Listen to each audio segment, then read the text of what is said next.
Смотрите, все по всей красе несется осень на листе. И где самых нет хвостов, уже все на месте том.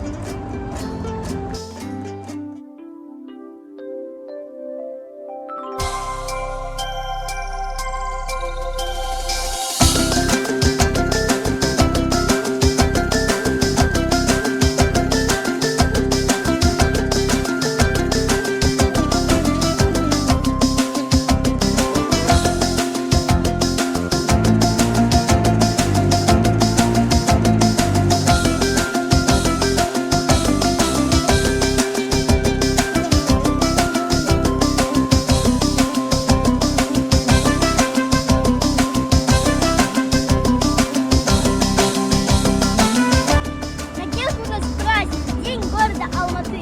Этот стих мы посвящаем любимому городу.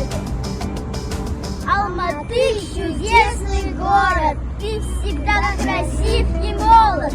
Алматы, люблю тебя, знай, что гордость ты моя.